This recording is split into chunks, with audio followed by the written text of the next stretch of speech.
Hi, this is Amy. I'm back. And rather than reading you an essay and talking about it, this is actually an essay I've already read to you before with my lovely co author, Julie. So you can find the link in the description to where I am reading this essay to you, which is a theory about Darkstar and that he's actually working for Doran. So we're going to be in Doran today. And I also just want to say I'm going to be on Here Be Dragons November 22nd for I Know That Nerd. That'll be at 6 p.m. Eastern. So I will be interviewed by the wonderful Stephen Stark and talking about myself for 2 hours, which I love to do. Also, I just became co-host of John Webster Film. So please check out that. I stream every Saturday at 7 p.m. Eastern.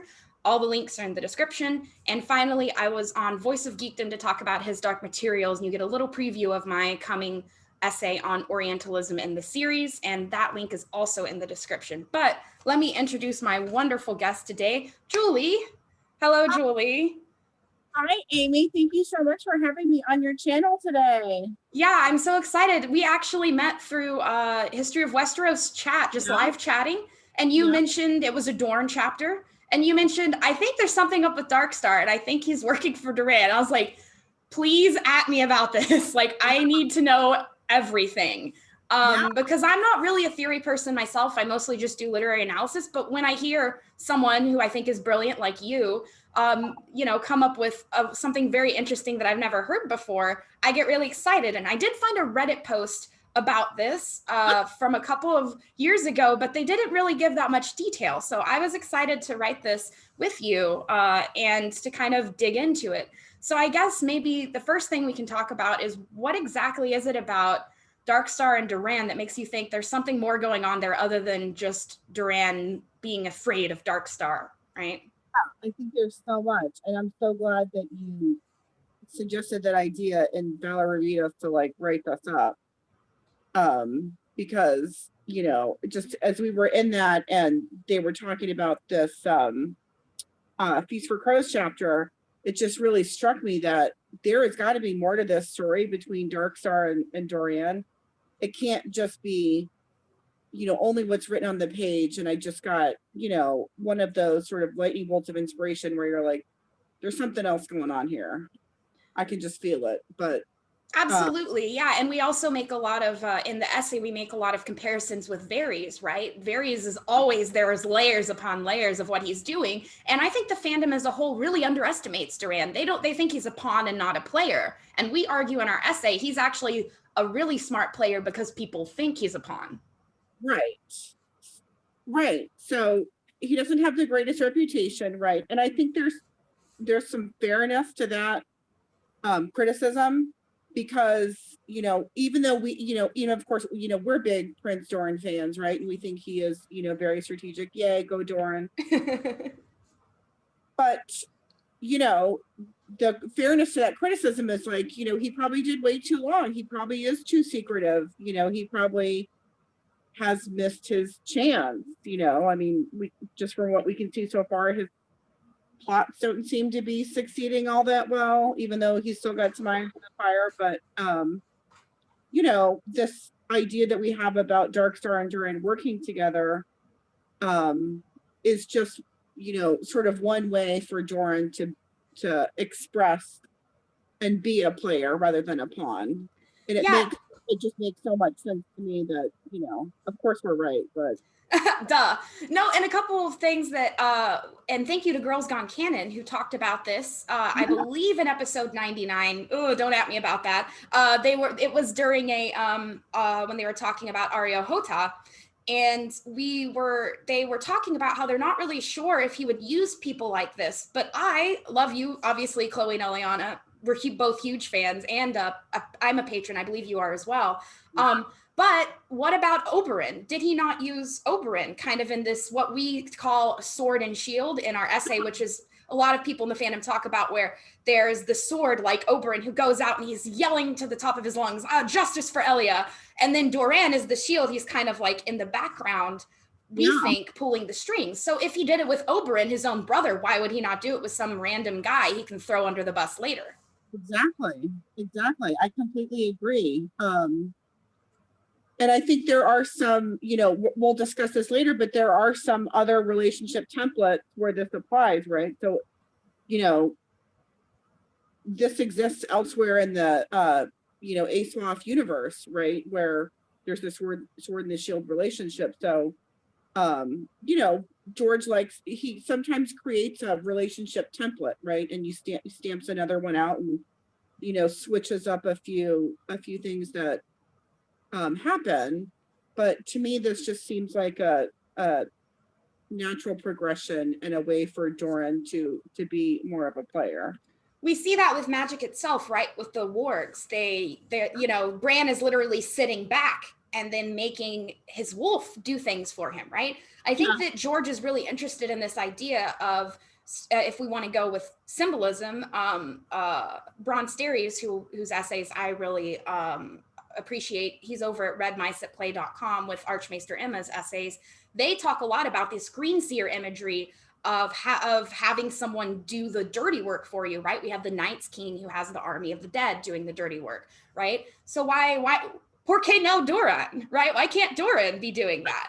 I think we're meant to underestimate him. I think George wants us to think that there's nothing going on down in Dorne, right? Yeah. And it's the Sand Snakes, right? The Sand Snakes are very boisterous and loud about wanting revenge. And I think that's all to make Doran look like he's helpless and not doing anything. But that's not what we're arguing, that's not true, right? I think there's a lot going on sort of underneath the surface, right? Between Doran and Darkstar. Yeah, absolutely. I also think something that we talk about in the essay and that you and I have talked about on the phone is the most dangerous man in Dorne. It feels a little performative, does it not? It does. And, I was thinking about that most dangerous man in Dorne, and I put down a couple thoughts that just sort of came to me as I was thinking about, why is this a statement? And then I listened to one of Joe Magician's podcasts. He did a podcast, I think on House Dane and Darkstar, and made a couple of good points that, I learned from. But as I was thinking about this, and just looking at what is actually in the text about Darkstar, because there's not much, right? There's just not much there. And, he's pretty mysterious, but there is a lot of this sort of dark day, night, black, white, imagery associated with him, right? He's got the dark, angry eyes. He even says himself, men call me Darkstar, I am of the night. So he's, sort of fully read into that, day, night imagery. And, so that's what I think makes us sort of believe it when we hear the characters say he's the most dangerous man in Dorne. We're sort of primed to believe that, right? Because we all grew up watching probably some movie or science fiction where, the villain is in a, dark coat and a black hat, and the good guy is in a white hat or some version of that, right? So we are primed to believe that when they say I am of the night, well, that must mean you're evil, right? Yeah, and Bron Steries has a good essay about the black and white imagery, and I'm going to write my own essay and have him on the channel probably around February. But George actually flips this: white, the others, is evil; black, the Night's Watch, is good. So if he's of the night, is that a bad thing necessarily? Dawn, right? You think about R'hllor, the fiery god, but he's a god of destruction.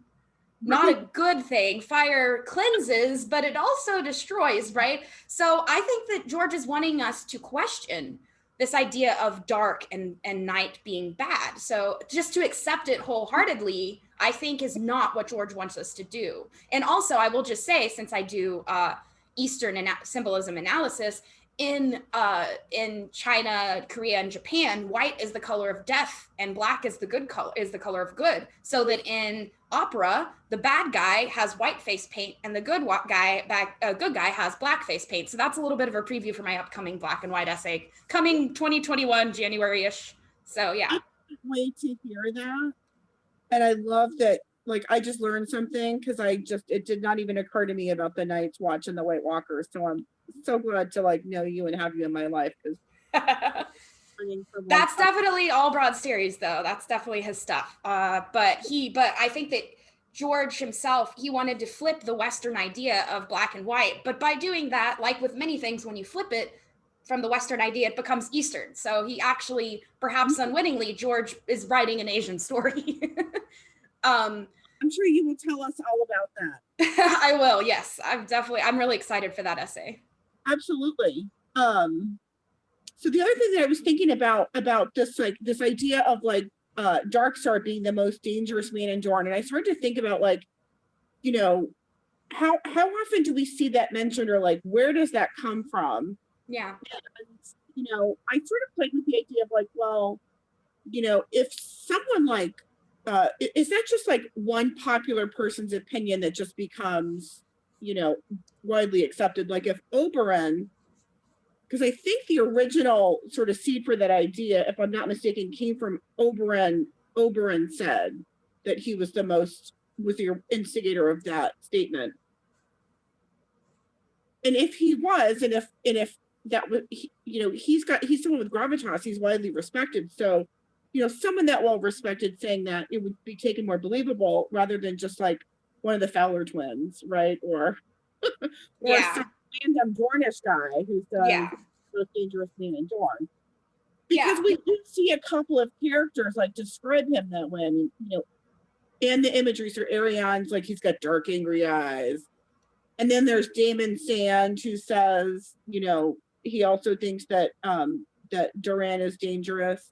So more than one person described him that way, but I still think that the door is open for maybe it was just one person's opinion of Darkstar that described him that way, you know. But I guess it doesn't matter at the end of the day, because that's how Doran describes him, and that's sort of Doran's perception of him. So, you know, just based on what we know, I'm accepting that as true, right? That he is dangerous. I'm accepting that as true. But what was interesting is I listened to that Joe Magician you know, podcast I mentioned earlier, and I had no idea that within the fandom that Darkstar is, you know, sometimes comical, or, you know, people look at him like, you know, he's just not a serious character. He's like got a comical bent. And part of the reason I think is because of the like failed kill attempt, you know, against Marcella. And then I thought about that some more, and I was thinking about you know, that makes sense, right? But for us, for our essay, like, couldn't you see like some backroom dealing with like Doran and Darkstar to go kill Marcella, and then, you know, and they're gonna think it's easy, right?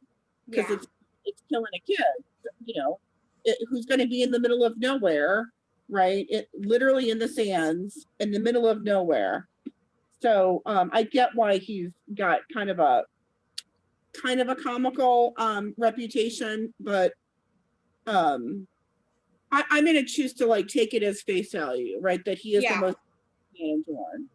And I think he's also a product of the 5-year gap being scrapped. So he was not created in George's mind until much later. So I think that George already had a lot of these ideas of you know, the master and then the servant that goes and does your dirty work. These kinds of tropes were already there, which we're going to talk about next. But also, I did want to say is something else that Chloe and Ileana mentioned when they were discussing our essay. Once again, thank you, Girls Gone Canon.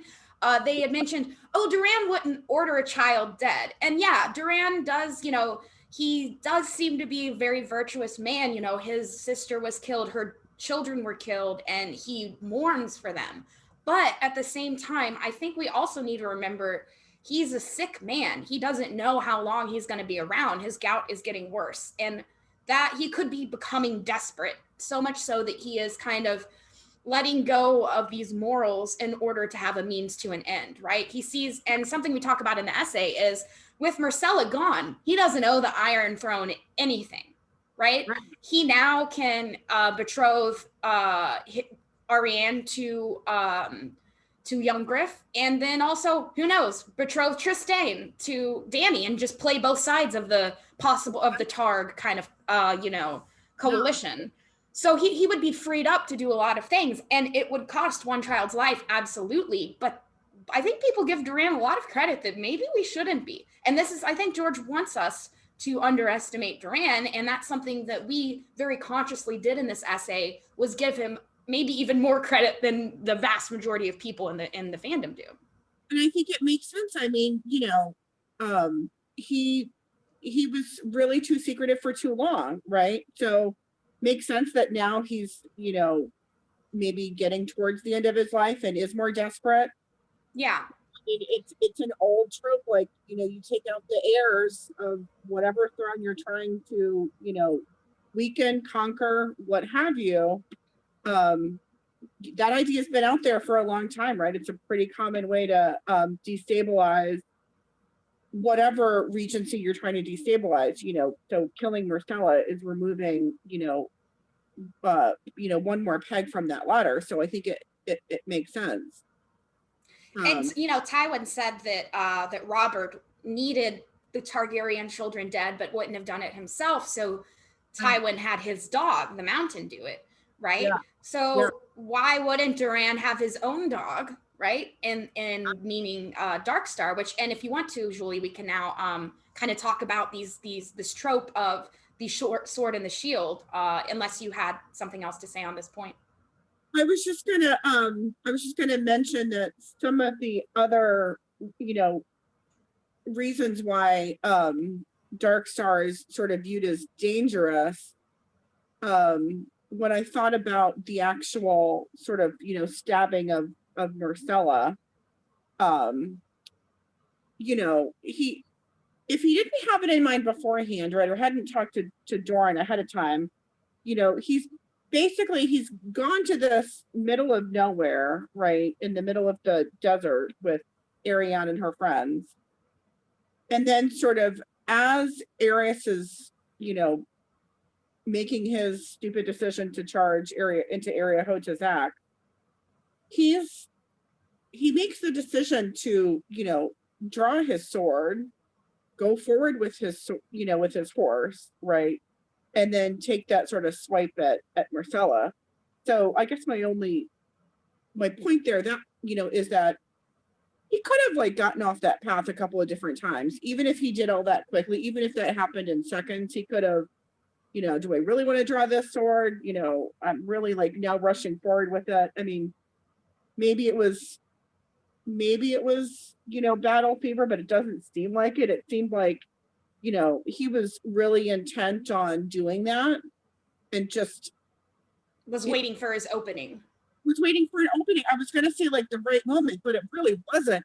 Yeah. It wasn't the right moment, right? I mean, the battle, like, Area Hocha, you're surrounded, give it up. It wasn't the right moment. So it just, thinking about the logistics of that, why didn't he just, he could have just called it a day, Yeah, and I think something that we make as a point in our essay is, why would Darkstar attack Myrcella in front of all those people? Like, he knows he was going down. But unless he had been promised protection. Gee, who could protect people in Doran and there's no one above them? The Prince of Doran, right? Exactly. And also, I was just going to make a point about the comedic thing. I think a lot of the kind of and I also found him kind of comical when I first read, and it's kind of because this is an old white guy's idea of a bad boy stereotype, and it does come off a little awkward sometimes. And I think a lot of that comes from the fact that Darkstar was so late in George's kind of writing and his idea of the world. And so I think he does lack a lot of development in a lot of ways. I wish we had more, because I don't know if it's just like the page time that I'm going to say doesn't have, because, Oberyn, right? I don't think there's any digression from the fact that he was the Red Viper and, was like well established, and he had years and years of being known as that to get that reputation. Darkstar's, pretty recent, and there's just not a lot known about him, which I actually think, could be good for him and for his end game, which I know we're going to talk about later. Yeah. I know we're going to talk about sort of like, what's going to happen, our ideas on like, where does this go next? But, as I was thinking about his lack of reputation, right? He, I don't even think he's known outside of Dorne, right? No one really knows who he is outside of that we know of, right? Outside of Dorne. So I mean, in terms of like, his end game and where he ends up, I mean, he's pretty striking looking, right? Yes. His hair is very specific, and Yeah. I love all the art. They have like that super white, streak as he's described. So he needs some of that Tyro hair dye. Right. and shout out to Sanrixian, who has a lot of Darkstar thirst, and she does regular renditions of him, and he always is very hot, and I appreciate it as someone who has a little bit of Darkstar thirst herself. But yeah, so he also, like you were saying, is kind of locally known, right? So that if you wanted someone to do your dirty work, in this case Doran, you could pick someone that could probably escape to one of the other 7 kingdoms and disappear, essentially. Good, yeah. Need some hair dye, but could definitely disappear. Yeah. You could go with hire a sellsword. Couldn't you see the Tattered Prince or the Golden Company, picking him up pretty easy? Yeah. And I think making him a Dane is also an interesting choice. And there are all of these theories about how he might steal Dawn, or he might earn Dawn even. So there's also a question of, is he going to get the big magical sword somehow, through good or bad means? And he does have a quote where he says, if I were to, do great in battle and, kill all these enemies, I could be the sword of the morning. So there might be a little foreshadowing of what exactly does Darkstar want, because he makes it out like he's just here to like be a rebel and kick the jukebox, rebel without a cause kind of thing. But I think he has a cause. I think there's something going on there. But we'll get to that. Let's talk a little bit about this trope of the sword and the shield. So maybe a good place to start is something I already mentioned, which is Tywin and the mountain, right? Yeah. So go ahead. So yeah, I mean, it takes years, right? Oberyn and Doran, ostensibly spent years, right, setting that sort of sword shield, which is kind of tough to say, relationship up, right? And like we said earlier, that seems to be a relationship sort of template that gets played with, in other places. I mean, I think Tywin and Gregor is a, the biggest example of that, or the most sort of scalable, largest, right? Gregor was unapologetically out front. It was the thinnest of thin paper shields for Tywin, right? I mean, even Ned Stark, who wasn't super politically savvy, was like, okay, that's your bannerman. I'm going to make you answer for, Lord Tywin's going to have to answer for the actions of his bannerman, right? Way back in book 1. So, yeah, I mean, in the killing of Ellie's children, it gives the thinnest of ways to deny that relationship. But, Peter Baelish and like Lynn Cobray, I think is another example. Not quite as explosive as Tywin Gregor, right? But still they're, outwardly disagreeing, right? Yeah. But secretly working together. Yeah, this kind of secretly in cahoots. And I think that it's a kind of a scale of obvious, how obvious it is. And so I would put the Tywin and Mountain, kind of over here. And then these others are a little bit in the middle, not quite as obvious. Another example, we make a lot of Varys Doran kind of parallels. Varys is little birds. It's the same thing. The birds go out and do the work, and then Varys is the puppet master, right? There's also this idea of who is holding the puppet strings, right? And when I did my essay on Tyrion, he's accused by the small folk of being a little demon monkey who's pulling the puppet strings. So definitely check out my first ever essay that I did, which is about Tyrion and monkey imagery. So there's a question of the small folk are always obsessed with who's really ruling in King's Landing, right? When Ares was ruling, it was actually Tywin who was pulling the strings, right? So I think George is doing a lot with this imagery. I think he is, and that's I think the only thing that I slightly disagree with is Darkstar still has agency, right? He can still like make his own decisions, right? Maybe that's one of the so maybe he's like an unstable puppet or proxy in this case, but yeah, definitely. Something all are, right? Like even Gregor, and even Lynn Corbray, they're not all just gonna only do what their leaders or their shields in this case tell them to do, right? They're gonna act on their own and act in their own best interest and do other things as well, right? Yeah. Like the kettle blacks. I thought it was Kettleback for the longest time, so I have a hard time. But then I realized, oh, it's George doing his pun thing, called the Kettle Black. Another example of Littlefinger, Peter, right? He also has Dantos Hollard as his going out to give Sansa unknowingly to her, but giving her the poison that then kills Joffrey. So we have this, I mean, it's everywhere in the story. So what we're basically like, the TLDR of all of this, if I could say it, is that why not Doran? Why can't he be doing this when all of these other characters are doing it, right? And I think it really hit me, back when we were in that Valerie read us. And I remember, Aziz and Ashaya talking about Doran, and I was just like, oh my gosh, it's so obvious.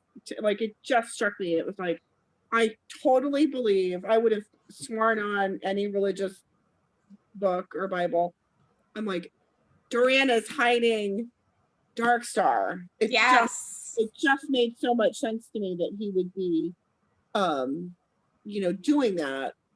And I think partly, driven by what we've just said about the history and the multiple other examples in the book of that sword shield relationship. And that also others wanted Marcella dead, right? It wasn't just Darkstar. Even Tyene mentions it. So other people had that thought in their head, and even if Arian at the time wasn't, ready to like acquiesce, Doran and Darkstar are sort of hatching that plan behind the scenes. I think represents what would be an obvious move to like other players, right? Like we said before, that getting rid of one layer of the next generation, right? Yeah. And I think this actually, we could then put a spin on this very often quoted in the fandom of this: to crown her is to kill her. Everyone says, oh, because it makes her a target. What if to crown her is to kill her literally means Doran will want her dead? I mean, what if it's even more specific? Yeah. And that with she's crowned, right, and all of this going on, then that they're kind of challenging the Iron Throne in a way that he's not ready for. He's ready to challenge them through the Targaryen heritage, not through the Lannister heritage. He doesn't want that. He doesn't want this taking the throne via the power of the lion, which is unstable, even though they're rich and well-known and feared. I'm a Targ loyalist, so this is obviously coming from me, but I think that especially if Dany comes with her 3 dragons and is like, hey, I've got the name and these dragons, I mean, that's where I would put my money. Not the Lannisters, who are crippled from the War of the Five Kings. They're in debt to the Iron Bank. They're not in the strongest position. So to crown her is to kill her could mean, to crown her means, man, I got to get rid of her. know? Yeah. So I don't know. This is just, I'm spitballing here. I mean, but it's kind of an interesting idea because, you might have a point because it failed, like it was it was an epic fail, right? Yes. That's an epic fail. And like, you can see, like every time I read that chapter of, I think it's the Princess in the Tower chapter, where it's just like, holy shit, you know, we got to fix this. And it just seems like, you know, and I sort of, you know, took like, you know, Doran's actions while like Ariane was in the tower waiting, right? I think is to, you know, kind of get his ducks in a row and try and clean this up, because it's an epic fail. And, you know, at the time, Doran says, you know, there's no lie to save Doran from the queen's wrath if her daughter should perish whilst in my care. But then I thought, does that mean that the truth will save Doran? Like if they blame Darkstar, are they just covered, right? I mean, that was sort of like our original, in our essay, like one of our original thoughts was, you know, it is an option to just pin all the blame on Darkstar. And thank goodness that, you know, they've gotten Marcella to sing the song of, you know, Darkstar killed Ares Oakheart, you know, because that's. And he's saying whilst in my care, but she was taken away from his care and taken out into the desert, right? So Doran can say, hey man, it was out of my hands. I was back in Sunspear and she should have been safe with me, but then my daughter went rogue. And one of the main arguments we make in the essay too is if Doran is keeping stuff from his own daughter, his own heir, then, and Ario Hota, we only get 2 POVs down in Doran other than Ari's, which is Ario Hota, his servant, and then, you know, his protector, and then his own daughter. And neither of them know what Doran's doing. So what makes you think that, like, that he's not doing all of this, you know, with Darkstar? Right. You know, that there's just an assumption that he's just sitting there, a bitter old man who wishes he could do something and has waited too long. Maybe he's already put Quentin into motion. Poor Quentin. Right? He's already sent Quentin out to go try and marry Danny. Yeah. So what, you think that's the only thing he's doing? I think that it's too simplistic for George's series that Doran only did this one thing, which is send off his son. Yeah, I'm with you. You know, I just think that, you know, at this point, maybe he's looking back, you know, especially after the conversation with Ariane, you know, where I feel like they finally got to have a heart to heart, you know, because when you read like her POVs, you know, her formative years were formed by this idea that like my father is trying to deny me my birthright, right? And he's sending, you know, he's giving me all these old men to try and marry. You know, so that's a big miscommunication on Doran's part, right? Like you are really missing the mark there. You know what I mean? And that's something that can be cleared up with one conversation, but Doran keeps his cards so close to his chest that it bites him in the butt every time. Yes. And so, you know, maybe at this point he's just realized that, you know, that way wasn't working. Let's try something else. You know, I think there's a case to be made for that. So I don't know if you read like other things, but I recently read Rebecca. I think I've heard of it. Is that a Stephen? No, I'm thinking of something else. Daphne du Maurier book. It's kind of a classic, but the character in that book is like under the assumption that her new husband is still in love with his wife that died. And for like 3/4 of the book, she's miserable in her marriage because she thinks that she'll never compare. Turns out he actually killed his old wife because he was still miserable with her. But, spoiler alert. That's awesome. Spoiler, but Ariane, Ariane sort of reminds me of that a little bit because she just had the absolute wrong understanding of, you know, what her father's plans were for her life. And it's just done them no favors, you know. It just done, except for nobody knows what's up.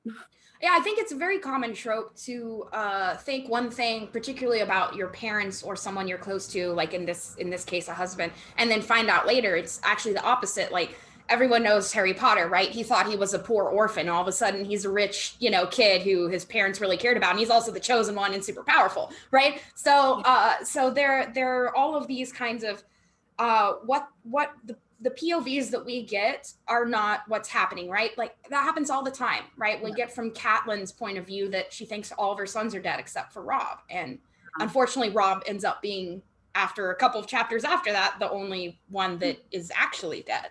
So we can't trust Arianne or Ario to know what Doran is thinking. And I think George intentionally doesn't give us a Doran POV because he's got some stuff going on. I wish we had it. I would love a Doran POV. I mean, it's funny because as you think about how secretive he was, right? I do think he was too secretive. He was over the line, but thinking about his relationship with Arianne and like what he chose to not tell her, especially about Darkstar,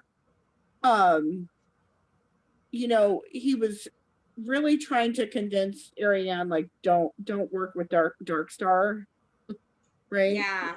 But I think that he realized or knew enough, because she admits, right, when their conversations, she's like, I was in bed with, you want to know what I was doing? I was in bed with the Fowler twins. So, he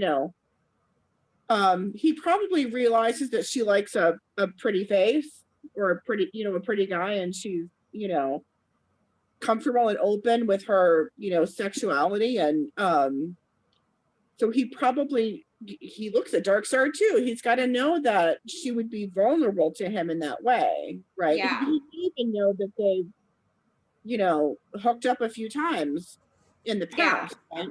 And so, and frankly, just be a guy with a, sort of older teenage girl as a daughter, and want to keep them apart or not want them to get like too close. So I can understand him from that perspective, like him not wanting to have her interact so much. So he might know his daughter, at least that part of her, right? Or sense her weaknesses there. But I think in our essay we thought, one point that we made was he just wants to be able to control this relationship between him and Darkstar. He's laying all these plans. He basically doesn't want Arianne to like interfere with what they have going on. Yeah, he doesn't want her to screw it up. And I think what's interesting about Arianne is she's the oldest of these women that we get. I think she's 22 or 23. And yet you have Dany over there, 14, across the narrow sea. And she's already, been married off and raped. By the way, that thing with Drogo was rape. It may have turned into a consensual relationship, but it wasn't at first. I will die on this hill. Anyway, so we already have it's so weird because Arianne is older than Dany, but acts much more like a kid than Dany does in so many ways. And I think that Doran thinks that Arianne has a long way to go before she's ready to be the Princess of Dorne. And you notice when he puts her in the tower, he gives her all of this reading and what? Savas. What is Savas about? Strategy. So if he likes Savas and Tyrion likes Savas, like why do you think that Tyrion is this great schemer, but then Doran's an idiot, right? He's supposedly very into Savas, and which is all about strategy. So why would Doran not also be a character like how everyone praises Tyrion's smarts, but they act like Doran is so dumb? And I don't think that's what George is telling us with these scenes where he tells her, did you read this book? Have you practiced Savas, right? Like, don't come to me until you've read the history of our land, right? And you understand what being Dornish is all about. And I don't know about you, Julie, but Dorne is actually my favorite kingdom, which is why I was so mad when the show was like, forget that. Oh, women of color who have agency? Nah, we'll just keep giving you more white women that are victims. It's like, no, Dorne is awesome. But Dorne is my favorite kingdom. And so I really pay attention to these little details in these Dornish chapters, like him giving her these things in the tower. And one detail that I'm very proud of that I found when we were writing the essay was whenever the crew was, the gang was going with Myrcella out in the desert, They're all it's like the night before, a couple of nights before Marcella ends up becoming maimed, and they're all drinking except for Darkstar, who has lemon water. And Darkstar doesn't really strike me as a teetotaler. So why all of a sudden is he not drinking and partying like a good Dornishman, right? Is it because he has something to do the next day? I have to murder a child. I don't want to be hung over for it. Exactly. I know. Yeah, which, to give you a little behind the scenes, I'm a little hungover today because I was drinking margaritas and working on an essay last night. So you know how it is. But hey, I'm able to do this, but I would not be able to try and, enact a murder plot today because of my hangover. So yeah, you have this, he's wanting to stay sharp the next day. And if it was just normal going with the gang, he didn't know what was going to happen tomorrow, then and there's also this question of who told, and Ariane thinks it's Darkstar, and we agree and are kind of surprised that the fandom keeps looking for other people who told about the plot. I think he reported straight to Doran. Like girlfriend, Ariane and her girlfriend group, they seem pretty tight, right? They do. Girlfriends don't squeal. Snitches get stitches, right? It's always the guy on the side, right? Your occasional hookup that'll throw you under the bus. Yeah, I think that, but if which I do think our theory is correct, that Darkstar is working for Doran, the second he heard about that plot, he's like, yeah, Ariane, I'm totally there. And then boop, boop, boop, boop. Hey, Doran, I heard this from Ariane. Like, let's make some plans. Right? He gets there a day early. He's there before anybody else, right? He's like not drinking. It just seems like he had, something else in mind. And, I just don't think he would do that without, an exit strategy in terms of, a tacit either approval or orders from Doran to do it. There's, you can be the most dangerous man, but doesn't necessarily mean you're the stupidest, Yeah. Yeah. I really want like the commercials of the most interesting man of the Dos Equis commercial, but with Darkstar's like, I'm the most dangerous man in Dorn. Stay thirsty, my friends, with lemon water.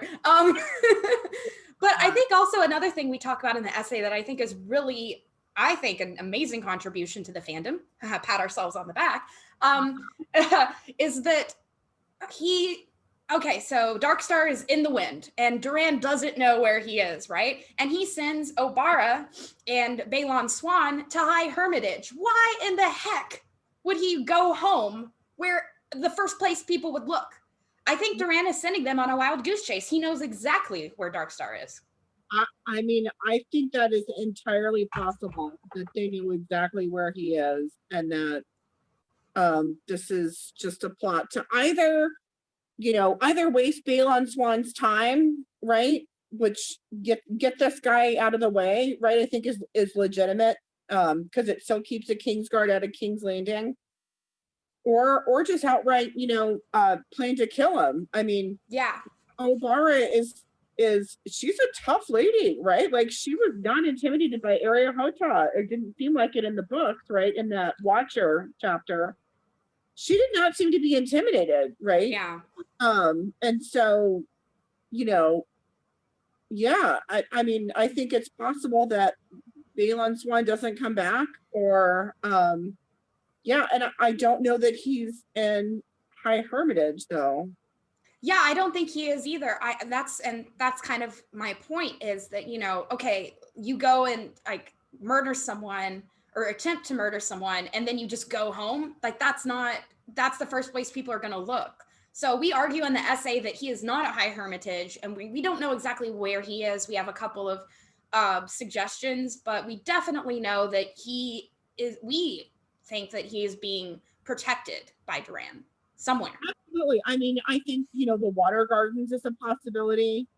Or even Sunspear, in the book they describe all those sort of tent cities being erected right under the castle, right? So I think there's a lot of places for him to be right now.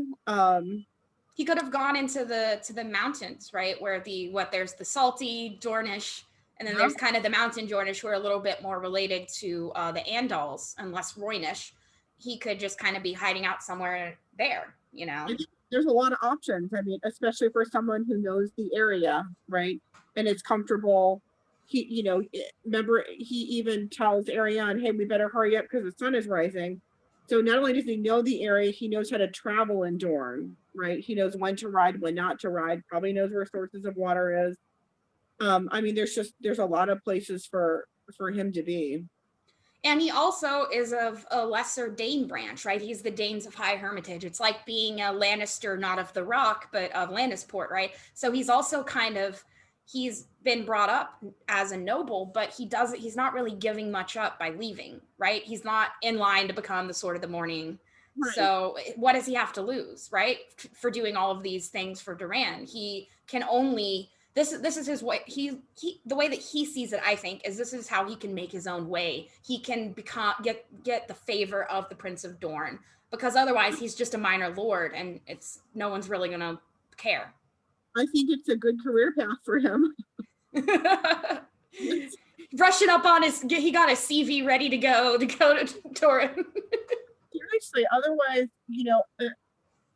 how does a cadet branch move up otherwise, right? I mean, yeah. There's a boy lord, right?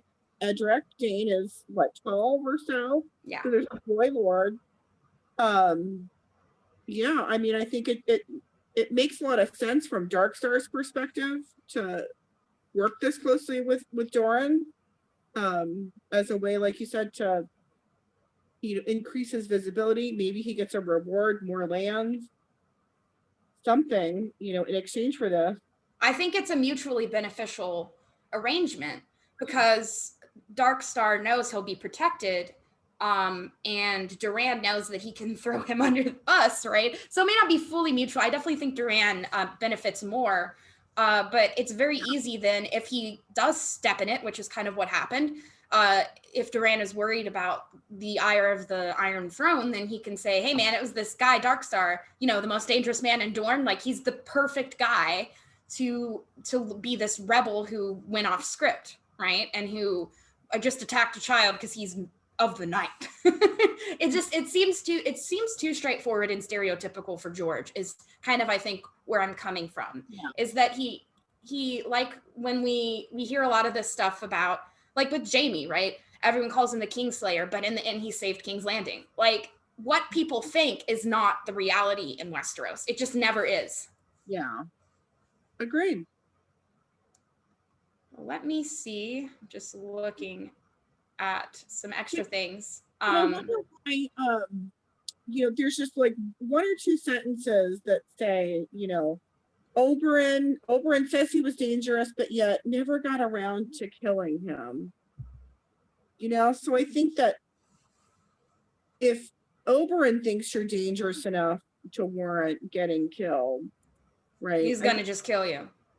I think that's another case for why that Darkstar's reputation is the most dangerous man in Dorne. Yeah. I mean, I would say, if as we posit, Dorne and Darkstar are working together. I think this is risky. This is most certainly riskier for Doran than it was working with his brother, right? Definitely. Yeah. So it is riskier. But I think his desperation is something that a lot of people underestimate. He's so unsure of the future of his house too.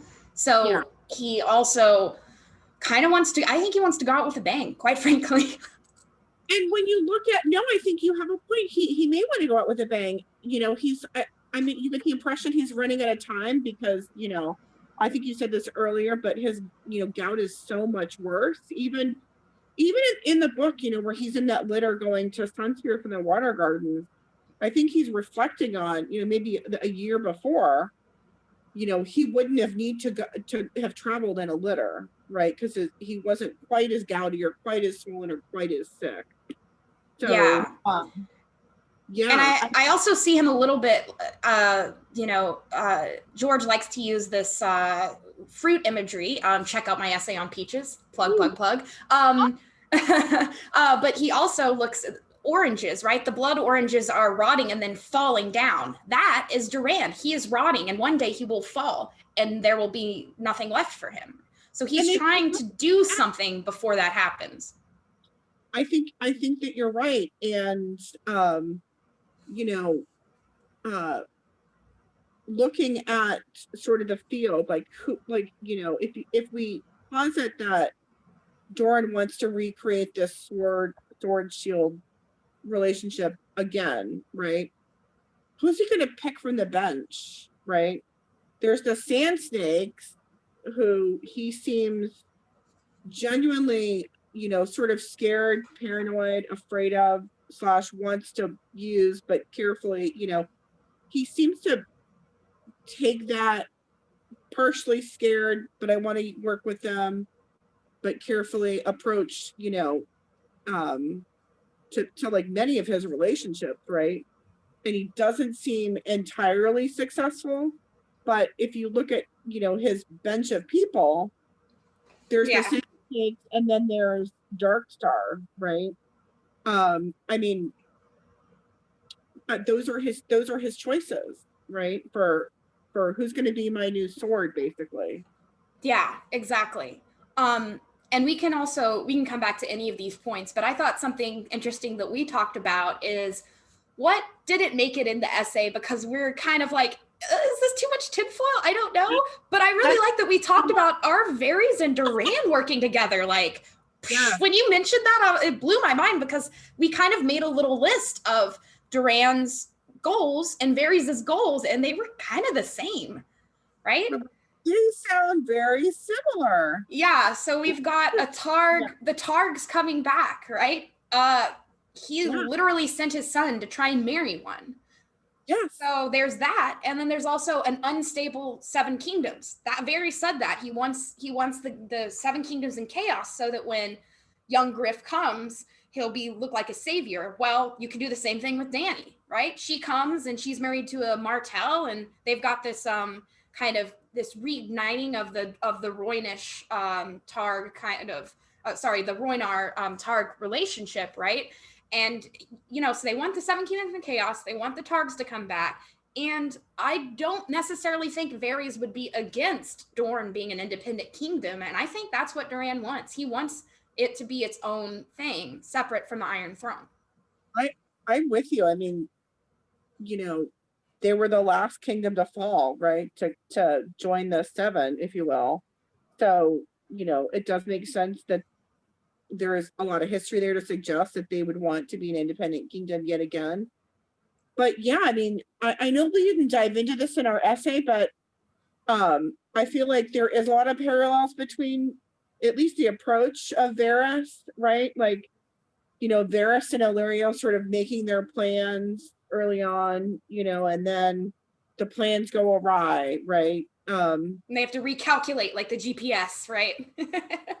It sounds a lot like what Doran is doing. You know, he seems to have been, you know, scheming and waiting for the right time for like so long, and then maybe all of a sudden, like at the end, he's realized it's sort of now or never, and he's, you know, got to seize the moment. It's never going to be the right time at this point, especially we didn't really dive into that a whole lot. Nor did we really, you know, pull that thread of, you know, who else is Oberyn training up besides the Sand Snake? You know, like, was he training Darkstar during this, you know, training class that Oberyn was, you know, potentially running on, you know, how to be a Viper, you know, Red Viper 2.0 class. I love it. Yeah, I mean, I would guess that, you know, Oberyn formed an opinion of Darkstar that I need to kill this guy, right? That was his opinion, but he never got around to doing it. So they must have interacted at some point. And it, you know, if you look at it like Barristan's training camp in Marine, like he's training up the next round of knights for Dany. Yeah. You know, Oberyn possibly was, running the next sort of Red Viper training camp. I mean, he taught the sand snakes, right? How to use a whip, how to use swords and spears and, knives. And I love that was Dorne, because like what other kingdom besides like Bear Island, which is special, just automatically assumes for girls, you're gonna get all this warrior training too, So I love that about Dorne. Anyway. Yeah, I do. And you have Alaris / Sorella, right? Yeah. Having to do what she's got to do, or what they have to do. They have a wonderful essay about how Sorella / Alaris might just be non-binary. We assume that they're either a girl dressing up like a guy or trans. What if they're just non-binary? So Alaris / Sorella, it may not necessarily be a means to an end of why they're dressing that way. It might just be, look, I'm going to dress this way so that I can become a maester. And, people are going to call me a guy because the Westeros is obsessed with the binary, even more so than our contemporary world. It's like there is nothing but man or woman. And so you have Sorella is one of those characters. And I think Oberyn is also one of those characters that says, kind of screw the binary. Women can fight and men can be homemakers, or both, whatever they want to do. So I also appreciate that's another reason of many that Dorne is my favorite kingdom, is because there is this different way to look at women. But at the same time, something I'm going to talk about in my upcoming essay, also with Lo, about Lysono Mar, Arianne also is a little bit, even though she's sexually open and all of that, she's a little bit sexist herself when she sees Lysono Mar. She's like, oh, who's this guy that looks like a girl? Like, she's a little bit too, concerned with if you look like and act like a man or look and act like a woman. So I don't want to give the Dornish necessarily too much credit, but I mean, compared to the rest of Westeros, I mean, you have to give them some credit, right? Yeah, absolutely. But that's preview for the upcoming Lysono Mar essay that should be out next month with Lo. But yeah, so so this varies. Doran thing. Also, I think another parallel we can talk about is that Doran is seen as docile, and because of his sickness, as kind of he's kind of feminized as well and seen as not a man, whereas Varys, is a eunuch, and so he's also seen feminized and seen as not a man. And around January or February, I'm also, oh my God, I need to stop doing this to myself. I'm also going to have an essay out about Varys and his parallels with Chinese eunuchs. And in Chinese history, eunuchs were always mistrusted, always seen as basically men turned into women. And they were really discounted. And then there's one time in Chinese history around the 1500s where a eunuch takes over the dynasty and rules China for about 20 years, which I'm going to write about. Wow. So it's like, is this what Varys? Well, I don't know. Varys says like he wants to be the man behind the man. But I don't know. The way that he knows the secret tunnels under King's Landing and everything, I think that he might be planning something a little bit more than just being the man behind the man. So I don't know. Anyway. That's for future essays. But yeah, this idea of being kind of underestimated, I think Varys is just like Doran in that way. Agreed. And I feel like, for our essay where we wanted to just sort of make our points and, hit the road, there's so much other things we could have explored, and we, almost explored, but didn't quite. I think one of our earlier tinfoils is Darkstar a double agent, and does he also work for Varys? I know, right? It's like layers. It's like peel the onion, just layers upon layers. No, because I mean, look, it's total tinfoil. It's based on nothing, but it's another connection to Varys. Varys uses birds. We know that he has birds that you wouldn't expect or don't know about. So I don't know. It's an interesting question to ask, because don't you just expect that there is a Varys agent like kind of in every court? Yeah, you kind of have to assume. And at any time you see on the page where there's children just hanging about, you're like, keep your eye on those. Those are his little birds, right? He specifically uses people who are basically invisible, and in Westeros, children are very discounted unless they're noble children. It's like whatever, it's like they're dogs on the street, they don't even really see them, right? Yeah. So I think Darkstar could be similarly one of these birds, right? We know that there are these children who have been maimed, who have gotten their tongue cut out, but we're just told that, you know, that those are his birds, but there could be other ones. It doesn't necessarily just have to be these children. So oh my God, now my brain is exploding. Is Darkstar now totally? I know. It never ends. I love it. Also, like I think I thought at one point, is the missing Lannister cousin down in Dorne's somewhere? Oh my God. No, and you also wonder, like, if Darkstar would want to look out for numero uno, which would be himself, right? Yeah. So to do that, wouldn't you want to have a plan B if this thing with Doran didn't work out? You want to kind of play both sides. Yeah, I think you would. You know, and for all we know, maybe his plan B is, you know, Team Lannister. Doesn't make a whole lot of sense. But it's a plan, and Yeah. it's, you know, it is an end game, and other houses have done that, right? Even currently, right, there are people that fight for Stannis and fight for you know, other houses, so that's not completely unheard of. Yeah. Yeah, but I'm glad that we didn't go too far down into some of our sort of like earlier tinfoil. We didn't talk about poisoning. Or remember, I think in one of our early versions we had we talked about was the sword that Darkstar used poisoned.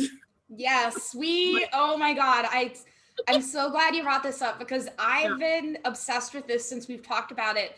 It's a question of what would be the perfect thing, would be to have a little tiny gash and then send her back to King's Landing, and there's a slow acting poison that she dies, that it looks like she died from the wound not being taken care of, right? Infection. And then you can just be like, oh no, that she died from this infection, and it's not an exact that we killed her, right?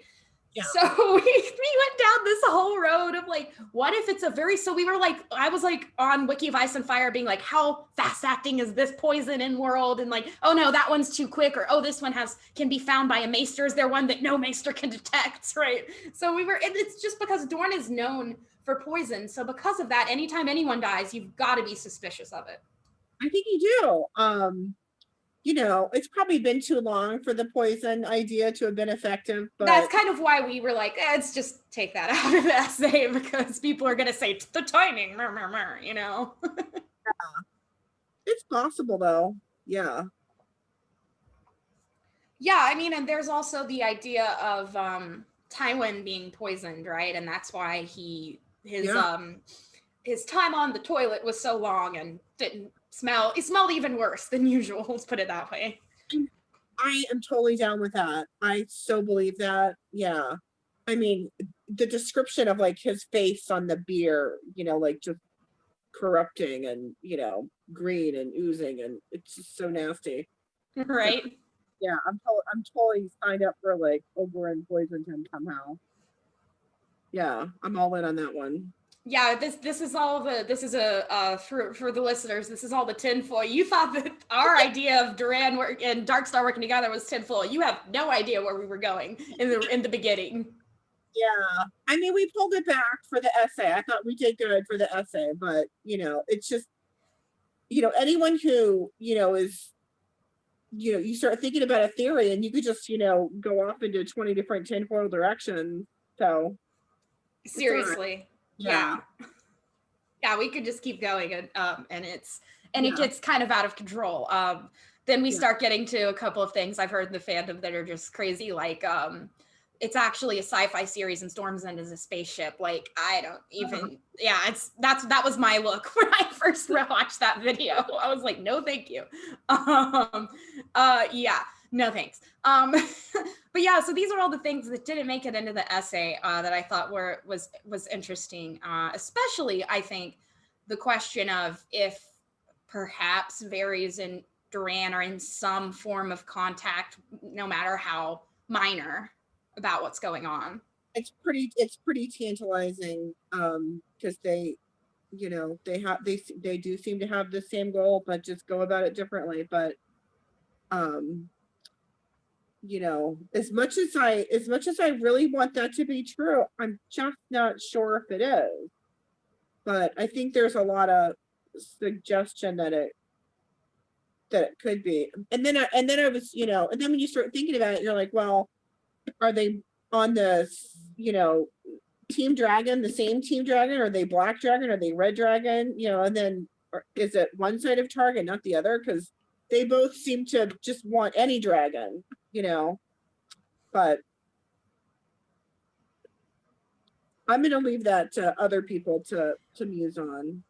Yeah, we can go back to any of this, but I was just going to do the thing that my professors always ask me to do in my essays, which is why? What would this do to the overall story? So Yeah. I guess the main thing that we can address now is what would this do to A Song of Ice and Fire if our theory panned out that Darkstar is working for Doran? I mean, I think it does some of what we've already said, which is, you know, allows Doran to maintain his position as the grass, right? In this metaphor where Oberyn's the snake. So he gets to repeat that. He has a new, oh gosh, now I'm gonna say he has a new snake. All right, Amy Blackfire After Dark. Darkstar, right? So it allows him to, he's comfortable in that role, or seems to be, because he's done it for so long, right? So Yeah. it just allows him to, you know, have a proxy, to, you know, physically do things that he cannot because he's stuck in a chair, right? And I think he's doing that with the other sand snakes, right? Sending them to King's Landing, one to the, you know, take the small council seat, the other to, I call it the church, you know, to go spy on the church. Oh, are you talking about in Old Town? No, Or are you talking about Baylor's Sept? yeah, Baylor Sept. Gotcha. I just call it their church. The Yeah, church. I mean, it. You know, George has said very plainly that the faith of the seven is the Catholic Church. So, right. you know, I think we can use that interchangeably. So he's done that before, and I think that, you know, so if we look at that as an example of what he could do and how this could, you know, affect the end game, you know, maybe he sends, you know, maybe he sends could he send Darkstar to King's Landing as a, uh because, you know, they may need a sword nearby, right? Both Tyene and Nim, either one of them may need a sword nearby. Now, undoubtedly, they're going to go with guards, right? And probably some fighters, but Darkstar does seem pretty skilled with the sword, right? So if you wanted like a if you wanted to send him, I think you could. It's risky because, you know, ostensibly Marcella will be there, right? So he would need the blue hair dye. He would need the Taroshi hair. He would have to change his appearance a little, and, you Yeah. know, or just stay in a brothel, or not come out much. But Yeah. but he could. I mean, the other thing that I thought was, you know, could he go to Essos, and, you know, as a sort of follow up to Daenerys?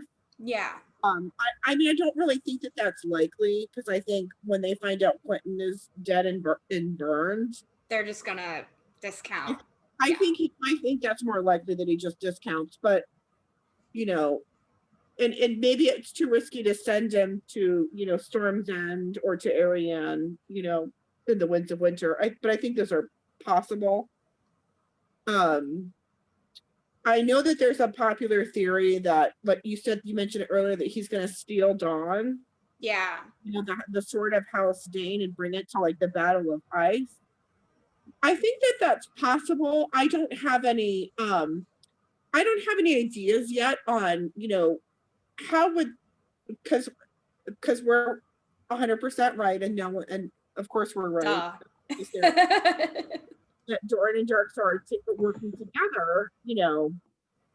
Yeah. I don't know how that fits in with that premise. and maybe it doesn't, maybe Doran is dead at that point. I yeah, I think I don't see Doran necessarily living for that much longer. I don't think so either. I think he Yeah. has a year at the most. Also, something that you were mentioning earlier about him physically not being able to do things. We have this Bran the Broken, right? Cripples, bastards, and broken things. George is very interested, like Tyrion has dwarfism and he's still very powerful. I think that George is very interested in this idea of the ones that are seen as not whole, right? Tyrion's called the half man, are actually the ones that are going to make the major changes in the story, right? So, Bran, and you have Bran and Tyrion, and then you have Theon, who's been who's been maimed, and then you have Varys, who's also been cut. So so if we don't underestimate any of these characters, we shouldn't underestimate Doran either. Why would he make all of these broken people strong? And Archmaester Emma has an excellent series on broken men. Why would George make all of these men strong, but then Doran is exactly who you think he is, right? So I think it's going in for what is it doing in A Song of Ice and Fire is it's giving you yet another example of broken men making a difference, right? Yeah. I also think something that's interesting is that we also it would change not just the way we see Doran, but the way we see Arianne. We just assume that this whole time she's been paranoid about Doran being this big schemer. Boom. Like, spoiler alert, he actually is this big schemer, and Arianne was right the whole time to be suspicious of him. So that would also kind of flip the way that we see Arianne and Doran. We see, Arianne, you're just paranoid. He's just a guy in a chair, and he's just, waiting out his last days in Dorne and, enjoying the water gardens and seeing the children play, right?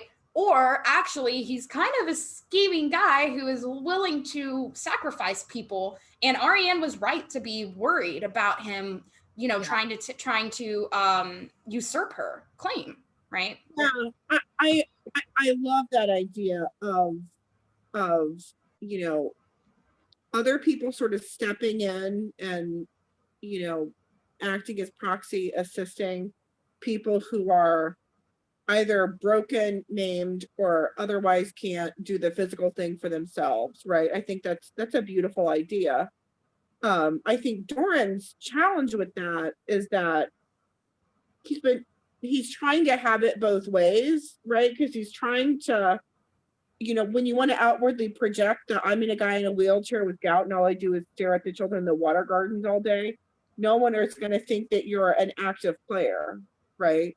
So that's like the image that he's trying to project. And then when he wants to go and get these other people to work with him who can do the physical things that he cannot, he has trouble at first. They seem to come around at the end because they're like, yes, finally, I'll go to King's Landing. I'll go to the spy in the church. I'll go to Quentin says, I'll go to Essos. So he does sort of get there in the end, but it's like that well is poisoned with so many years of there's so much frustration by the Sand Snakes, by his children, by everybody else, because all they've perceived from Doran for so many years is the guy who sits in the chair watching the children, not the schemer. That's his, I think those are like some of the broadest points that we've made today was that,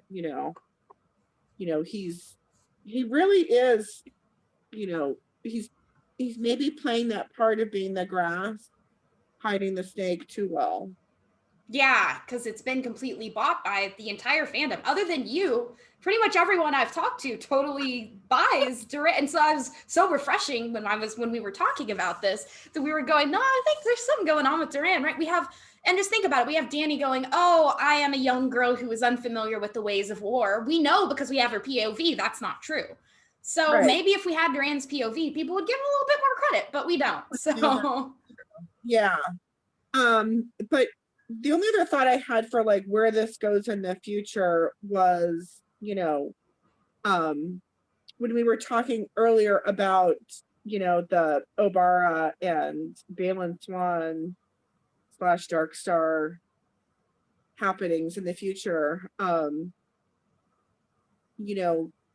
I think Doran's advantage is the geography of Dorne is, or doesn't appear to be super well known by a lot of people, right? There doesn't seem to be, like the Riverlands, right? It would kind of be harder, you know, because more people travel through it, right? It's literally in the middle of the country. And so, you know, if Darkstar and Obara end up either killing Balon Swan or killing him on accident or what have you, you know, they could essentially tell any tale that they like about They how can that. control the narrative because they're so isolated from the rest of the continent. Yeah, Yeah, definitely. so they could Same thing with Beyond the Wall, right? You can make absolutely. the same argument there, is that, like, you know, for example, you know, like John's, what he did there, right? He could have just come back and said, "No, I didn't sleep with Egret. What are you talking about?" Right? He's honest about it, but he could have just been like, no, I didn't sleep with this wildling," right? But he's, you know, honest about it. But, you know, they could do the same thing of like, "No, I was totally against Darkstar. I tried to stop him. I don't know what he was doing," right? You can, and with Balon Swan, right, he can just meet an accident, right? Have an accident, and it's like, oh no, he fell off the sand dune. I don't know, right? Yeah. Um, I don't know that I mean, I do like the theory of, so if you think about Darkstar, like then what does he do? You know, I like him to go to Starfall and like steal Dawn. And you know, maybe Doran is dead at that point. Maybe it's, you know, maybe it's just, you know, something that he does independently. he seems fascinated by it, right? Because Ari Zokar says, and this is a great quote that you pulled, which was that, oh, he was a great knight, and Darkstar said he had a great sword, right? So there's this idea of like, hey man, if I just had the sword, then I would be a great man, according to other people, right? You can convince people, you can basically alter your reputation with Dawn. So I think he's obsessed with it, not just because it's in his family, but also because he's been looked at so negatively. And like he says, that one quote that I mentioned earlier, he's like, hey, if I were to kill 10,000 enemies or whatever, I'd be a war hero, right? Yeah. So Yeah. there's definitely something going on there with Dawn. And, you know, Yeah. if it is truly Lightbringer, then it's got to get to the north somehow to defeat the others if it's going to be an end game thing. And I don't necessarily think that, and George has said that that's his favorite sword. It'd just be really surprising if it just stays down in Starfall and never moves, right? Yeah, So I'm with you. I think that absolutely could happen. Because I think Darkstar has sort of, you can tell that he has a complex about the sword. It's not his, and that's a legendary sword, right? men having a complex about their swords, that never happens. Phallic and a little phallic imagery there. Yes, and of such a legendary sword, right? So him stealing it or taking it, borrowing it, I'm gonna take it to Lord Edric, whatever. I could see that happening. And I love that idea of it getting to the north somehow to help in the you know, Battle of Ice. So we'll see. Yeah, we will. We will.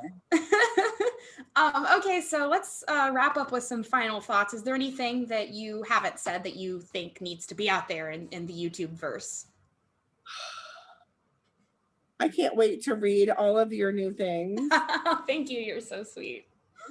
And those of you that, if you're watching for the first time, I also read them to you on my channel. So you never have to read a word if you don't want to. You can do it audiobook style. So, Yeah. and now I'm starting to have people on my channel to actually talk about it. So that's very exciting. New things going on my channel. So. Oh, good. That's exciting. Yeah, you're my second guest kind of panel thing going on. And yeah, I'm going to have Lo on. I'm going to have Rohan on to talk about Cersei. I'm going to have Bronn Sterries on next year. So yeah, I'm really excited to have all of these. And for those of you who haven't seen it, I had an amazing first panel with my co-author for my last essay, All Hail the Night's Queen. And we had Archmaester Emma and Crowfoot's daughter from the Disputed Lands on. And that was an amazing panel. We were talking about the shade of the evening trees. Awesome. I can't wait to see that. That sounds incredible. Yeah, it's been out for a couple of weeks. It's about 2 hours long, but I think it's definitely worth it.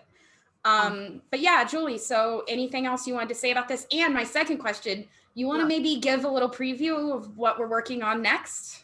Dun, dun, dun. I don't know if you want to keep it on the DL or what. So let's just say this, Jon Snow, you are pissing me off. Yeah, we're gonna do a Dear Jon Snow letter. So we're gonna kind of let him know how we feel. He's really ticking me off right now. I know you and I have very similar views about Jon. I think we're gonna have a good time writing that essay. Yes. So yeah, we have a future Jon Snow essay coming. I'm excited to collab with you again, and this time we'll have it planned out where I read the essay and we discuss it in the same video, since now I'm doing that more often. So look forward to that. That's definitely going to be 2021 because as you've heard, I'm quite booked for the rest of the year. But yeah, that's going to be sometime in the 2021 winter or spring. So you guys look forward to seeing more of this lovely lady on my channel. So I'm very excited for that. Thank you so much, Amy. It was so nice to come on. I am obsessed with Darkstar now, thanks to you. So I can't stop thinking about that crazy of the night man. I've been reading all the Dornish chapters with a completely different view now. I'm very suspicious of everyone. Absolutely. Good. I think there's just more going on in Dorne is what we're basically saying with this essay, is that it's so everyone's so, and I for good reason, obsessed with the Northern Plot, obsessed with Dany over in Essos, obsessed with the Iron Islands. But we're saying that Dorne is maybe a place that deserves a second, third, and fourth look. Absolutely. Couldn't agree more. Well, great. If you're done, then thank you so much for coming on. Thank you, Amy. I hope you have a wonderful afternoon. Thank you so much. And for those of you listening, what I have coming up next is going to be that Lysonomar essay, as well as my first His Dark Materials essay. So stay tuned for that. Hit that subscribe, like, comment, and follow me on Twitter. Thank you. Goodbye. Thank you.